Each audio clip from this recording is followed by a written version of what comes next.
Hello everyone, welcome to NEET पे जीत series at Learno Hub. मैं हूं अद्रिज और मैं लेके आया हूं फिजिक्स के lectures for NEET only at learnohub.com, जहां पे आपको मिलेंगे फिजिक्स, केमिस्ट्री, मैथमेटिक्स, बायोलॉजी के सारे लेक्चर्स, सारे वीडियोस बिल्कुल फ्री, ओनली एट learnohub.com।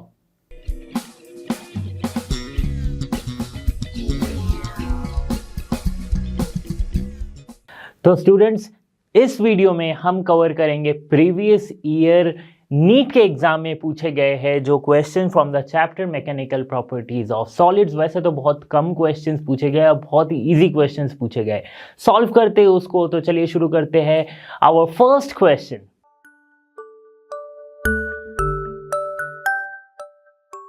तो पहला क्वेश्चन जो कि पूछा गया है नीट 2022 के एग्जाम में, क्या कह रहा है? असर्शन एंड रीजन टाइप का क्वेश्चन। असर्शन क्या बताता है? The stretching of a spring is determined by the shear modulus of the material of the spring.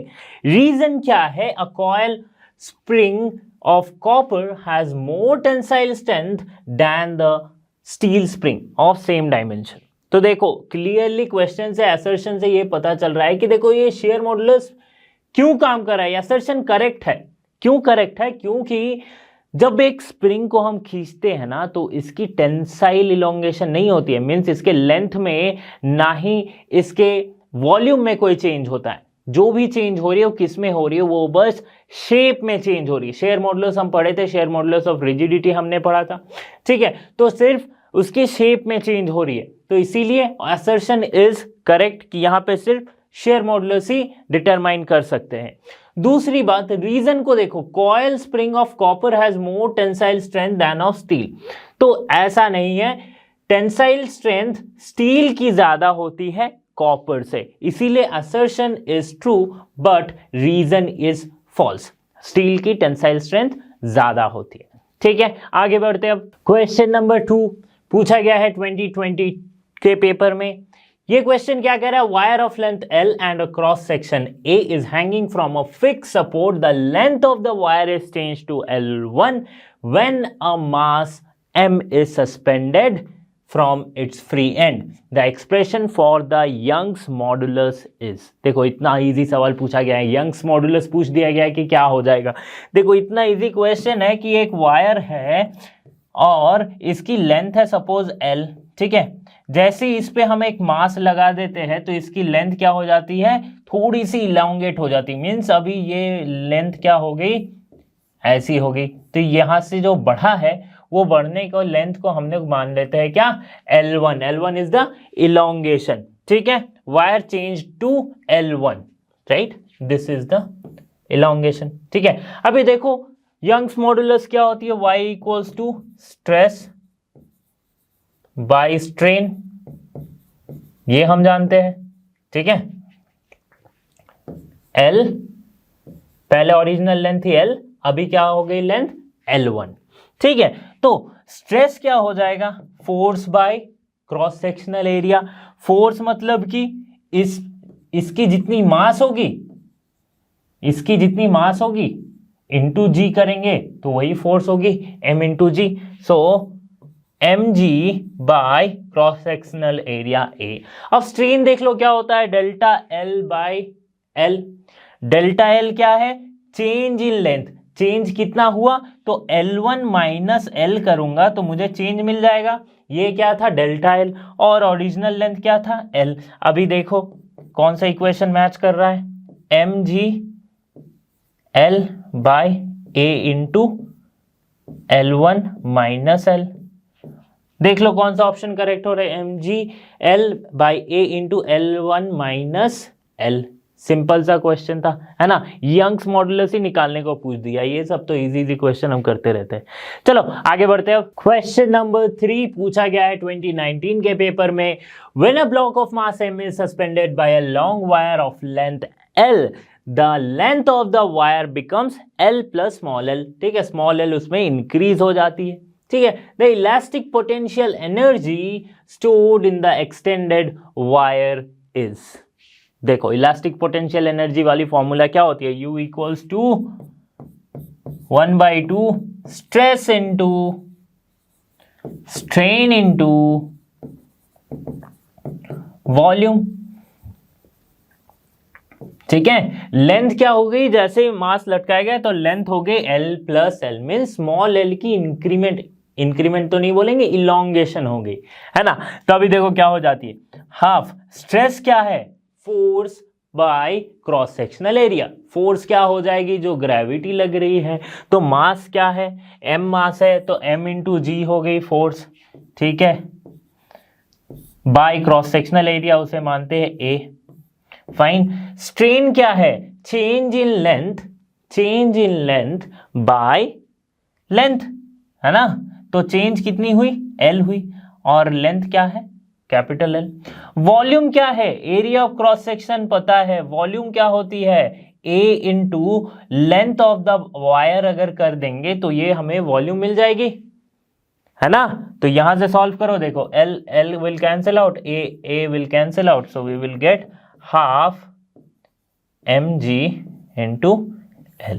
Simple सा आंसर मिल गया। ऑप्शन कौन सा करेक्ट हो जाएगा, ऑप्शन ये वाला ऑप्शन करेक्ट हो जाएगा, ऑप्शन डी करेक्ट हो जाएगा।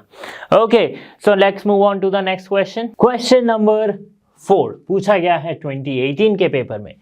To wires are made up of the same material and of same volume, ठीक है। The cross sectional area A means पहले वायर की क्रॉस सेक्शनल एरिया क्या है, A है, and the second wire have a cross sectional area of उससे 3 गुना ज्यादा, दैट इज 3A।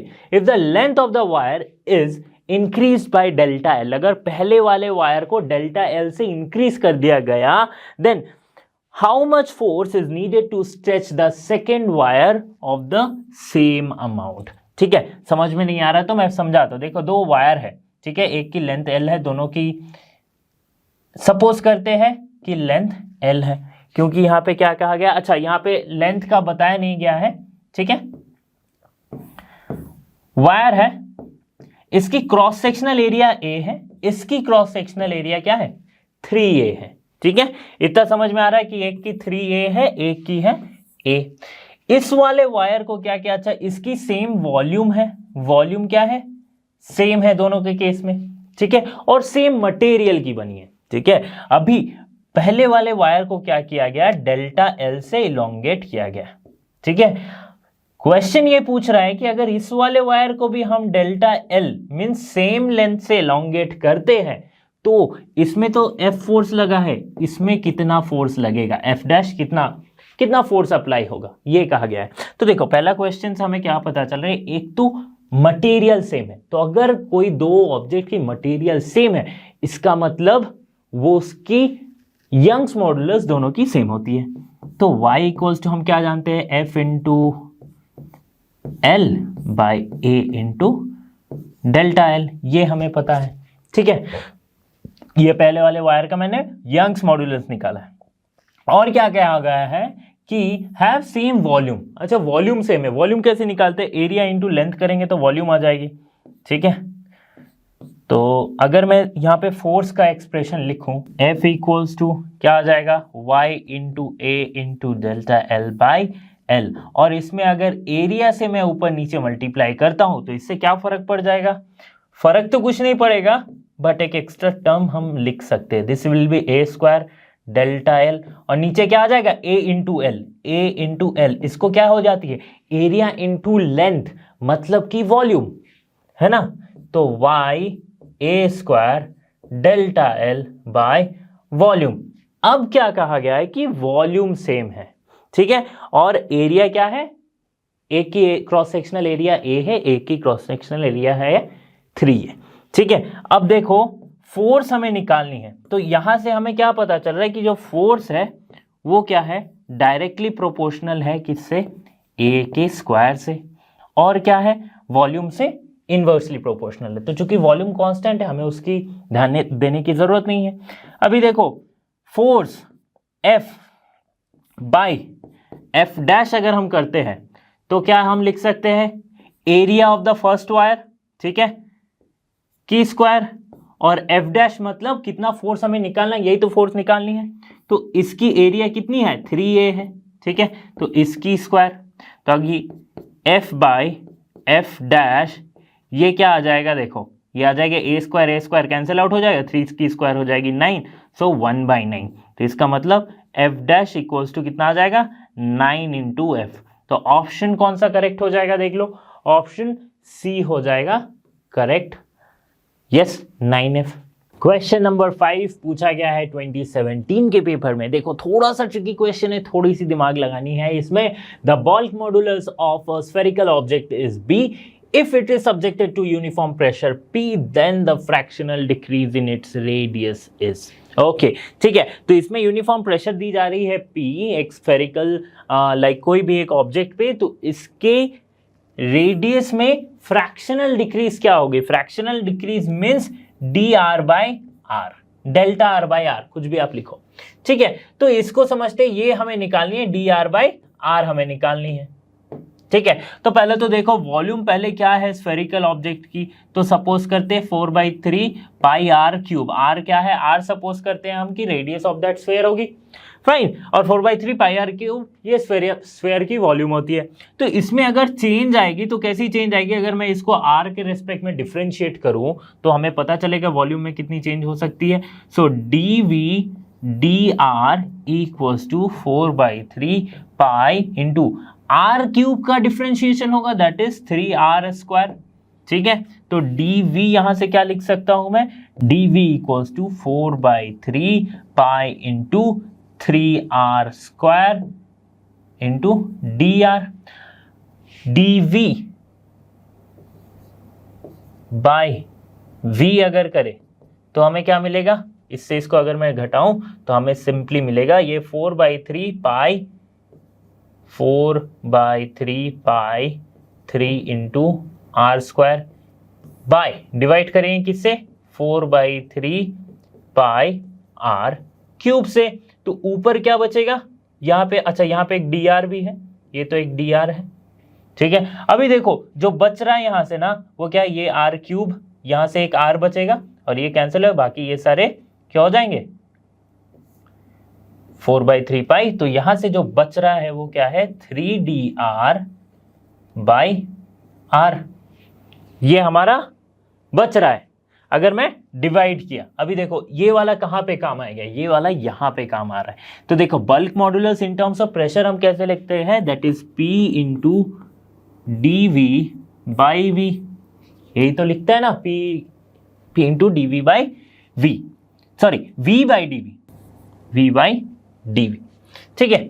अभी देखो b equals to v by d है, तो यहां पे हमने dv बाई v निकाला, तो ये वाली वैल्यू अगर मैं यहां पे पुट करूं दैट इज जस्ट इसका उल्टा पुट हो जाएगा, वो क्या है r/3 dr ठीक है। हमें वैल्यू निकालनी है किसकी, dr r by r that is the fractional decrease है ना, dr बाई r यही हमें निकालनी है। तो dr बाई आर कितनी हो जाएगी, dr बाई आर हो जाएगी p/3b है ना, p/3b। समझ में आ गई, बहुत ही सिंपल सी क्वेश्चन है, p/3b यानी कि ऑप्शन सी हमारा हो जाएगा करेक्ट ठीक है। कैसे मैंने स्टार्ट किया देखो, तो वॉल्यूम पहले है, वॉल्यूम चेंज क्यों होगी, ऑब्वियसली रेडियस चेंज होगी इसीलिए। तो अगर मैं डिफरेंशिएट करूं तो हमें मिलेगा dv बाई v की वैल्यू डिफरेंशिएट करके उससे डिवाइड करते v और dv से। तो ये वाली जो वैल्यू है इसको हमने bulk modulus in terms of pressure वाले फॉर्मूला में पुट कर दिया, और फिर जो हमें dr बाई आर है यही तो फ्रैक्शनल डिक्रीज है ना, रेडियस की decrease, change in radius by the original radius that is the fractional decrease, यही तो हम पढ़ते हुए आ रहे हैं इतने दिन से। p/3b will be the correct answer. Question number 6 पूछा गया है AIPMT वाले एग्जाम 2015 में। क्या कह रहा है question, the Young's modulus of steel is twice that of brass, okay, the two wires of the same length of the same cross section, one of steel and another of brass, are suspended from a same roof. If we want the lower ends of the wire to be attached with the same level, then the weights added to the steel and the brass wires must be in the ratio. weights क्या होनी चाहिए, देखो दो बहुत ही simple सा question है, steel और ब्रास दिया गया और क्या क्या आ गया कि यंग्स मॉडुलस ऑफ जो स्टील है वो क्या है, ब्रास के ट्वाइस है ना। So Young's modulus of steel is twice that of brass, means twice that of brass. समझ में आ गई। पूछा जा रहा है कि वेट कितनी लगानी पड़ेगी, अगर मैं इनको सेम लेवल पे रखना चाहूँ तो एक ये वाली वायर है और एक ये वाली वायर है, ठीक है। सेम लेवल पे लाने के लिए दोनों में के वेट में कितना रेशियो होना चाहिए। तो देखो यंग्स मॉडुलस क्या होती है, यंग्स मॉडुलस होती है F into L by A into delta L। ये L मैं ठीक से लिखता हूँ, ठीक है। अच्छा ये F क्या है, F क्या है? जब मास लटकी रहती है F वही है जो नीचे की ओर ग्रेविटेशनल फोर्स है, तो वही तो वेट है ना। So we can write y equals to WL by A into delta L, ठीक है। अब देखो क्या हो रहा है कि ये जो यंग्स मॉडुलस है ये क्या है, डायरेक्टली प्रोपोर्शनल है वेट के, ठीक है। मतलब weight of brass, sorry Young's modulus of brass by Young's modulus of steel अगर मैं करूं तो ये हमें क्या मिलेगा, इसमें से हमें मिल जाएगा 1/2, ठीक है, which is weight of brass by y by YB by YS क्या है, यही तो, क्योंकि डायरेक्टली प्रोपोर्शनल है तो हम इस इजीली लिख सकते हैं 1/2। तो इनके बीच का वेट का रेशियो क्या हो जाएगा, WB is to WS equals to 1:2। लेकिन क्वेश्चन देख लो, पहले क्या कहा गया है, पहले स्टील का है फिर ब्रास का है, ठीक है। तो steel and brass wires must be in ratio, मतलब ये क्या हो जाएगा WS इज टू WB, ये हो जाएगा 2:1, है ना। ऑप्शन डी करेक्ट हो जाएगी। समझ में आ गई बात कि कैसे ये डायरेक्टली प्रोपोर्शनल हो रहा है, तो इसीलिए हमने लिख दिया 1/2 सिंपल सी बात है। क्वेश्चन नंबर 7 पूछा गया है AIPMT 2014 के क्वेश्चन में, copper of fixed volume V is drawn into wire of the length L, okay, when this wire is subjected to a constant force of F, the extension produced in the wire is delta L. Find which of the following graphs is a straight line, means इन चारों में से किस किस graph में straight line form होगा, ठीक है। अभी देखते समझते कि स्ट्रेट लाइन कब होती है, स्ट्रेट लाइन जब होती है डायरेक्टली प्रोपोर्शनल होगी तो ये स्ट्रेट लाइन फॉर्म होती है, ठीक है। If x is directly proportional to y तभी ये स्ट्रेट लाइन फॉर्म होगी, है ना। इतनी समझ में आ गई। अब देखो कैसे हम निकालेंगे, यहाँ पे दिया हुआ क्या है, दिया हुआ ये है कि वॉल्यूम फिक्स्ड है, कॉपर ऑफ फिक्स्ड वॉल्यूम, ठीक है। अब देखो समझते यंग्स मॉडुलस क्या होती है, यंग्स मॉडुलस होती है F into L by A into delta L। तो एरिया के बारे में कुछ बोला नहीं है, वॉल्यूम के बारे में बोला है। एरिया से वॉल्यूम कैसे जाते हैं हम, यस, एरिया से वॉल्यूम जाते हैं, डिवाइड कर मल्टीप्लाई करते हैं उसे किससे, विथ L से। तो L से अगर मैं इसे मल्टीप्लाई करूं, मतलब ऊपर नीचे दोनों तरफ मुझे L से मल्टीप्लाई करना पड़ेगा। सो ये L बाई L, तो ये क्या हो जाएगी F into L square by A into L into delta L। तब जाके हमें क्या मिलेगा, F into L square by V into delta L। अब क्या कहा गया है कि ये कांस्टेंट है, वॉल्यूम क्या है वो कांस्टेंट है, और यंग्स मॉडुलस अगर कॉपर ही है तो दोनों की सेम हो जाएगी यंग्स मॉडुलस। तो यहां से हमें क्या पता चल रहा है कि डेल्टा L जो है वो क्या है, डायरेक्टली प्रोपोर्शनल है L स्क्वायर के, है ना। डेल्टा L इक्वल्स टू क्या हो जाएगा, फिर से मैं एक स्टेप और लिख देता हूं for not getting confused. Delta L क्या हो जाएगा, F L square V into Y, यही तो लिखोगे। तो डेल्टा L स्क्वायर से डायरेक्टली प्रोपोर्शनल हो जाएगी, इसलिए इन दोनों के बीच का जो ग्राफ होगा वो क्या हो जाएगा, स्ट्रेट लाइन आ जाएगा। तो स्टूडेंट्स यहाँ पे हमने कुछ क्वेश्चन सॉल्व किए जो कि पूछे गए थे इस चैप्टर से in the NEET previous year के क्वेश्चंस में, ठीक है। तो ऐसे ही हमारे साथ बने रहिए, इस तरह से हमारे कंसेप्ट्स को कवर कीजिए, हमारे क्वेश्चंस को फॉलो कीजिए, and you can also visit to our website learnohub.com। तो बने रहिए हमारे साथ, बिकॉज लर्नो हब फ्री है पर बेस्ट है। So thanks for being here, have a great day.